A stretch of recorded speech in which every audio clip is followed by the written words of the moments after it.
रोज रोज की बारिश से परेशान ससुराल वाले।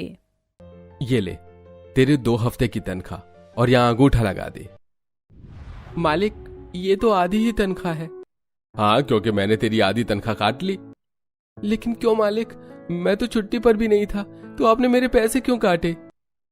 क्योंकि इन 2 हफ्ते में तू पूरे 6 बार लेट था। मालिक, मैंने आपको बताया था ना कि मैं जहां रहता हूं वहां बारिश का पानी कितना ज्यादा भर जाता है, इसलिए आने में देरी हो रही थी। पर मैंने अपना काम पूरा किया है, बल्कि मैं तो सभी मजदूरों के जाने के बाद भी रुककर अपना काम खत्म करता था। उसके लिए हमने तुझे नहीं बोला। अब देरी से आया है तो तनख्वाह कटेगी। अब जल्दी से यहाँ अंगूठा लगा और बाकी मजदूरों को भी तनख्वाह लेने दे। लेकिन मालिक, ये तो गलत है। मेरी तनख्वाह से ही मैं अपने परिवार का पेट भरता हूँ। अगर आप इस तरह मेरे पैसे काटेंगे तो मैं उन्हें क्या खिलाऊंगा? एक बात समझ में नहीं आती क्या? क्या कहा मैंने? पैसे पकड़ और अंगूठा लगा। और अब ज्यादा बहस की तो कल से काम पर आने की भी जरूरत नहीं है। और अगर अब से तू देरी से आया तो नौकरी से हावी हाथ धो बैठेगा, समझा? बेचारा अर्जुन हफ्ते भर पूरा काम करके भी आधी तनख्वाह ही ले पाता है, जिसे लेकर वो सीधा अब राशन की दुकान पर जाता है और थोड़ा बहुत राशन ले लेता है। इतने पैसों में तो सिर्फ इतना ही राशन आ पाया है और ये थोड़े से पैसे और बचे हैं। इतने में कैसे घर का गुजारा चलेगा? और ये राशन भी मुश्किल से हफ्ते भर ही चल पाएगा। अर्जुन राशन लेकर घर लौट रहा होता है कि तभी रास्ते में बूंदें गिरनी शुरू हो जाती हैं, जिसे देख, अरे इस बारिश को भी अभी होना था। अरे जल्दी जल्दी घर जाना पड़ेगा वरना सारा राशन भीग जाएगा। अगर बारिश तेज हो गई तो कहीं घर में पानी न भर जाए।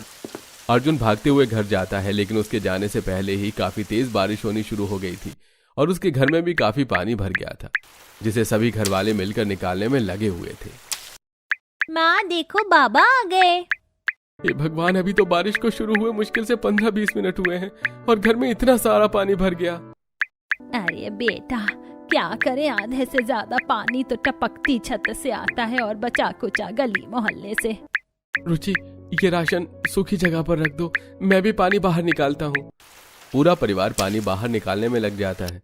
थोड़ी देर में जैसी बारिश बंद होती है तब पूरा पानी घर से बाहर निकल जाता है और अब सुधा भी पूरे घर को अच्छे से सुखा देती है। घर सूखने के बाद सुधा जैसी राशन का थैला देखती है तो राशन आधे से ज्यादा भीग चुका होता है। ये भगवान, राशन भी भीग गया, अब क्या खाएंगे हम? भाभी, मैंने तो राशन सूखी जगह पर रखा था, तो ये भीग कैसे गया? क्योंकि आखिरकार परेशानी भगवान ने चुन चुनकर सिर्फ हम गरीबों की किस्मत में ही लिखी है। थोड़ा बहुत ही राशन खाने लायक बचा है, ये भी पता नहीं कितने दिन ही चला पाऊंगी मैं। सुधा सूखा आटा और दाल मसाले निकाल कर एक अलग डिब्बे में रख देती है, तो वहीं भीगे चावलों को दोबारा से धोकर पकाती है। ज्यादा देर पानी में भीगने की वजह से चावल हद से ज्यादा गीले हो गए थे, तो वहीं राशन बचाने के चक्कर में सुधा दाल भी पानी से पतली बनाती है। दिन रात मेहनत करता हूँ कि अपने परिवार को 2 वक्त का अच्छा खाना खिला पाऊं, लेकिन इतनी मेहनत करने के बावजूद भी नसीब में यही खाने को आता है। भैया, अब आप परेशान मत हो, मैं भी आजकल काम देख रही हूँ, जल्दी काम मिल जाएगा। ये बारिश हम गरीबों के लिए सिर्फ मुसीबत दुख दर्द लाता है। न जाने क्यों बारिश का मौसम आता है। गर्मी और सर्दी में तो जैसे तैसे हम गुजारा कर लेते हैं, लेकिन इस बारिश में तो रातों की नींद उड़ जाती है। अमीर लोगों के लिए बारिश खुशियों का मौसम होता है, तो वहीं गरीब लोगों के लिए ये किसी दुख से कम नहीं होता। जहां बारिश में अमीर लोग भीगते हैं, गर्मा गर्म चाय पकौड़े खाते हैं, बारिश के नज़ारे देखते हैं, तो वहीं गरीब का तो सारा समय अपनी झोपड़पट्टियों में घुसे बारिश के पानी को बाहर निकालने में ही लग जाता है। सुबह से बारिश हो रही है, ये तो रुकने का नाम ही नहीं ले रही। अब कैसे जाऊं मैं काम पर? मालिक ने पहले ही कहा था कि अगर देरी हुई तो काम से निकाल देंगे। उन्हें क्या हम गरीबों का दुख नहीं दिखता? क्या इतनी तेज बारिश में कोई कैसे घर से बाहर निकले? और तो और गली में भी कितना पानी भर गया है। इन अमीरों के पास तो पैसे भर भर कर होते हैं, लेकिन इंसानियत रत्ती भर भी नहीं। सुधा, अगर घर में कोई पन्नी रखी है तो ले आओ, उसे ही ओढ़ कर जाता हूँ। अर्जुन सिर पर पन्नी ओढ़कर फैक्ट्री के लिए निकल जाता है। थोड़ी देर में अर्जुन जैसे ही फैक्ट्री पहुंचता है, कल तुझे समझाया था ना कि अब से तू देर से नहीं आना चाहिए, और आज ही तू देर से आया है। मालिक, आप तो देख रहे हैं कि बाहर कितनी तेज बारिश हो रही है। बड़ी मुश्किल से आया हूं मैं, लेकिन आप फिक्र मत करिए, मैं देर से रुककर सारा काम खत्म कर दूंगा। तो क्या कहीं का वीआईपी है जो तेरे लिए एक फैक्ट्री में रात में खोल के रखूंगा? अब तुझे रोज रोज बारिश में भीग कर आने की कोई जरूरत नहीं है। मैंने तुझे काम से निकाल दिया है, अब तू अपने घर में आराम करना। नहीं मालिक, ऐसा मत करिए। अरे मेरी बीवी बच्चे माँ बाप भूखे मर जाएंगे। भगवान के लिए मुझ पर रहम करिए। कल से मैं बिल्कुल भी देरी से नहीं आऊंगा। मुझे काम से मत निकालिए। संदीप अर्जुन की एक नहीं सुनता और उसे काम से निकाल देता है। तो वहीं लगातार बारिश की वजह से एक बार फिर दोबारा घर में पानी भर जाता है। सारे बर्तन पानी में इधर उधर तैरने लगते हैं और कुछ बर्तन तो घर से बाहर निकल जाते हैं। तो वहीं घर में बचा हुआ राशन भी पूरी तरह से गीला हो चुका था। सारा राशन भीग कर खराब हो गया, बर्तन तो पानी में ही बह गए और तो और बिस्तर भी गीला हो गया। बहू रो मत, इस तरह रोएगी तो कैसे चलेगा। निर्मला सुधा को समझा ही रही होती है कि तभी रुचि की नजर पानी पर जाती है, जहां वो देखती है कि घर में पानी भर जाने की वजह से अब घर के बाहर कुछ कीड़े मकोड़े पानी में तैरते हुए घर के अंदर आ रहे हैं। माँ भाभी वो देखो, कीड़े मकोड़े, ये तो काफी खतरनाक लग रहे हैं, कहीं काट ना ले। अरे बहू, जल्दी से दोनों बच्चों को यहाँ ऊपर ड्रम पर चढ़ा दे। सुधा जल्दी से अपने दोनों बच्चों को ड्रम पर चढ़ा देती है। तो वहीं घर के बाकी लोग भी खाट और संदूक पर चढ़कर बैठ जाते हैं। कुछ देर बाद जब बारिश रुकती है तो धीरे धीरे पानी कम होने लगता है। तो वहीं रुचि और सुधा बाहर गरीब मोहल्ले से अपने बर्तन ढूंढ कर लाते हैं। तो वहीं अखिलेश और निर्मला घर को सुखाने में लगे होते हैं। रोज रोज घंटों तक बारिश के पानी में रहने की वजह से सुधा के दोनों बच्चों की तबीयत काफी खराब हो जाती है। माँ जी देखिए ना, बच्चों का बदन कितनी तेज तप रहा है। आपके पास कुछ पैसे हैं क्या जो मैं मेडिकल से दवाई ले आऊंगी? जेब में सिर्फ 60 रुपए पड़े हैं। इनके अलावा मेरे पास एक भी फूटी कौड़ी नहीं है। भैया मेरे पास 50 रुपए हैं। वो उस दिन पड़ोस वाली काकी के घर जाकर गेहूं साफ करवाए थे ना, तो उन्होंने दिए थे। अब मुझे पैसे दे दीजिए, मैं मेडिकल से जाकर बच्चों को दवाई ले आती हूँ। रुचि पास के मेडिकल पर जाकर दोनों बच्चों की दवाई लेती है, लेकिन पैसों की कमी के चलते मेडिकल वाला दवाई देने से मना कर देता है। मैडम, जब दवाई के 150 रुपए हुए हैं तो मैं आपको 110 में कैसे दे दूं? आप जाइए यहाँ से, मेरा समय बर्बाद मत करिए। भाई साहब भगवान के लिए रहम करिए, ये दवाई मैं बच्चों के लिए ले जा रही हूँ। मेरे पास इतने ही पैसे हैं, जैसे ही मेरे पास पैसे आएंगे तो मैं आपको दे दूंगी। अगर इसी तरह लोगों पर रहम करता रहा ना तो एक दिन कटोरा लेकर मंदिर के बाहर बैठना पड़ेगा। जाओ यहाँ से, और जब पैसे हो तभी आना। सिर्फ 40 रुपए की कमी की वजह से मेडिकल वाला रुचि को दवाई देने से मना कर देता है। सही कहा है किसी ने, ये कलयुग है। यहाँ कोई किसी का सगा नहीं, सब पैसे के भूखे हैं। अपने बच्चों की तबीयत खराब के चलते अब सुधा घर में ही काढ़ा बनाती है और अपने बच्चों को पिलाती है।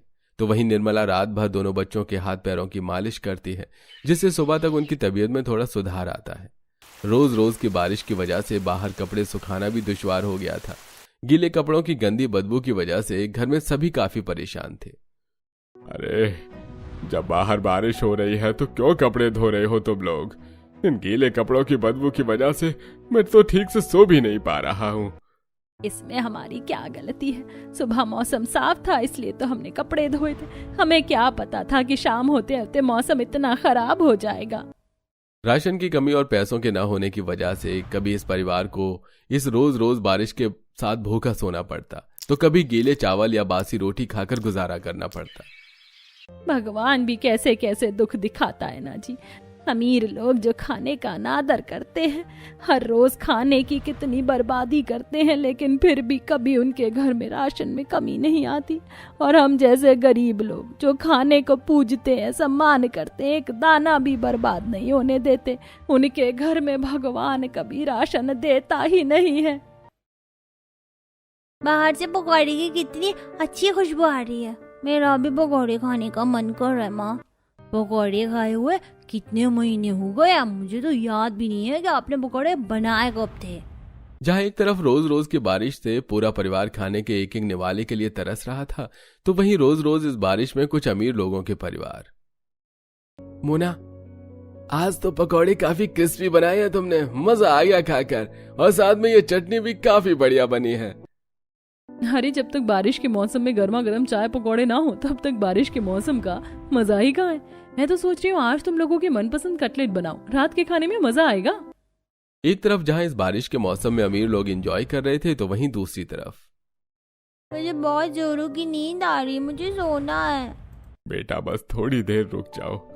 शाम को ही छत पर तिरपाल बांधा था, लेकिन फिर भी पता नहीं क्यों ये छत टपक रही है। अरे रोज रोज के बारिश के कहर में तो सोना, जागना, उठना, बैठना, खाना सब कुछ दुश्वार हो गया है। जहां एक तरफ ये गरीब परिवार इस बारिश के कहर से जूझ रहा था, तो वहीं अमीर परिवार।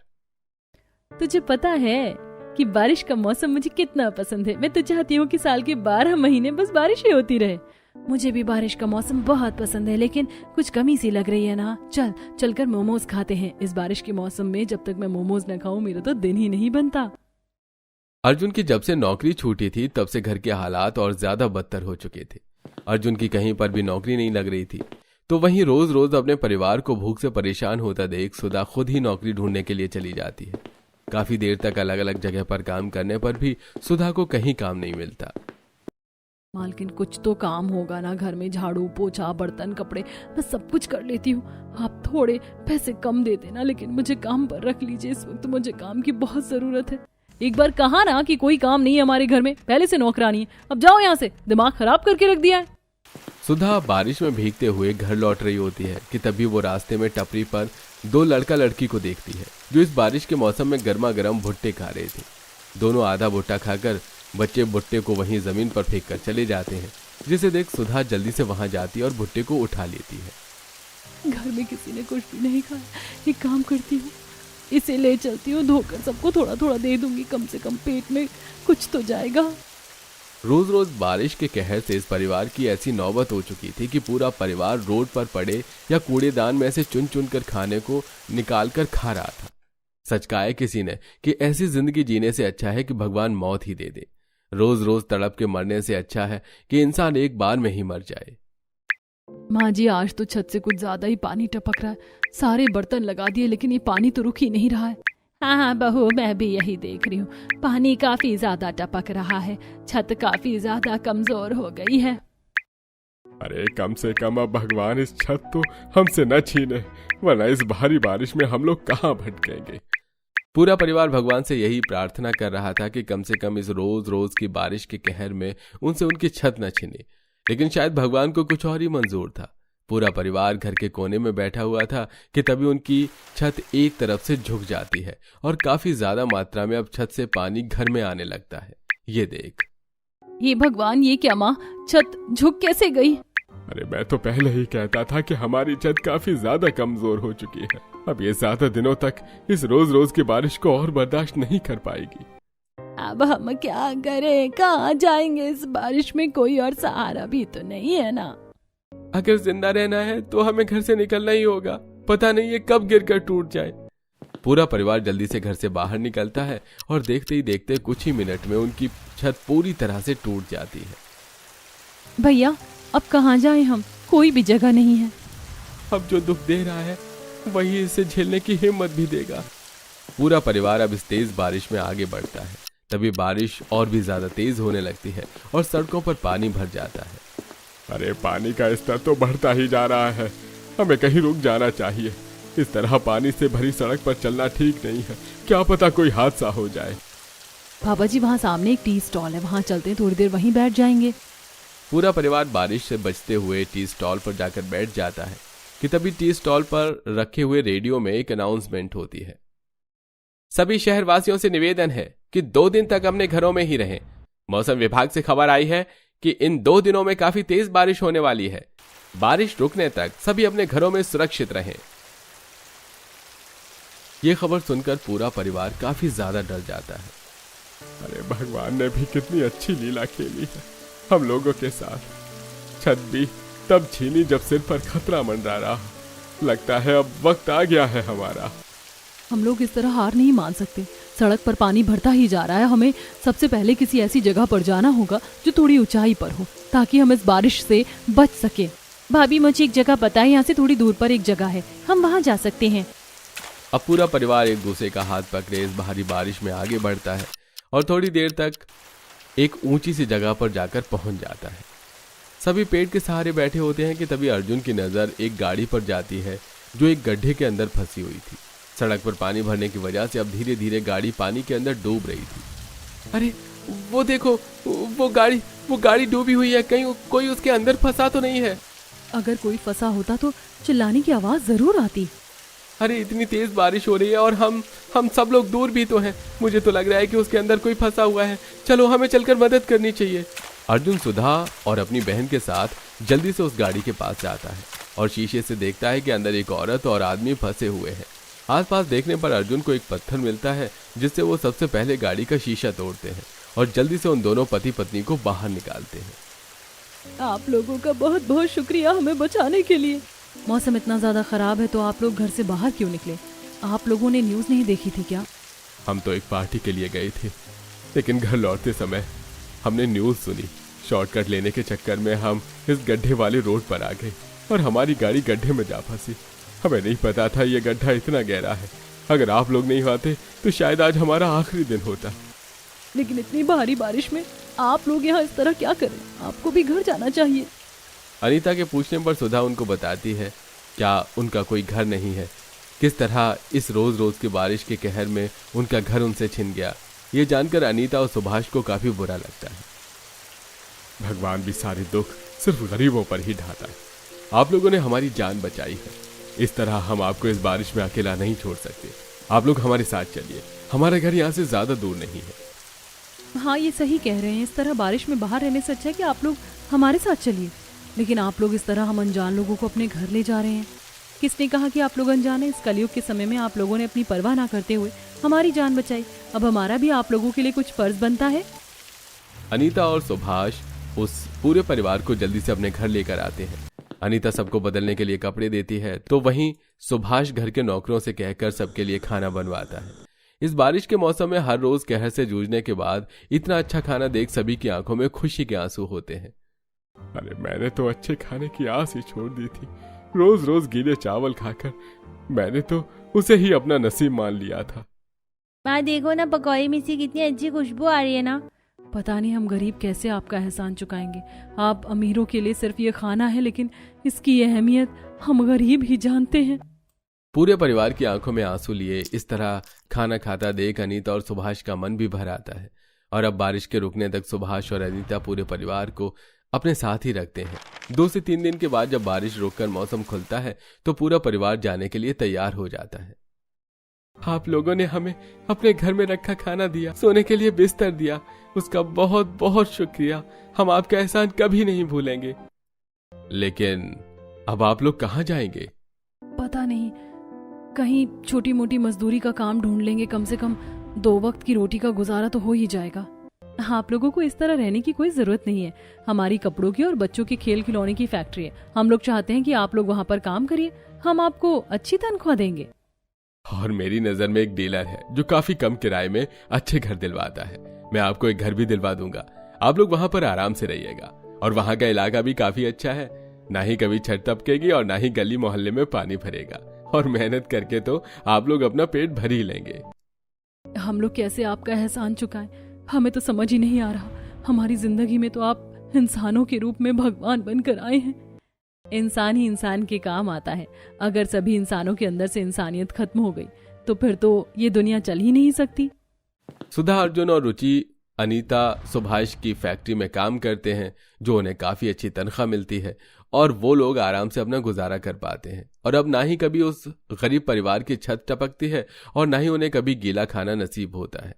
भले ही ये कलयुग का दौर हो, लेकिन कहीं ना कहीं इस कलयुग के दौर में भी अनीता और सुभाष जैसे अच्छे इंसान से किसी न किसी मोड़ पर हमारी मुलाकात हो ही जाती है, जो पैसों के लिए नहीं बल्कि प्यार के लिए जीते हैं और जिनके अंदर जरा भी लालच नहीं होता।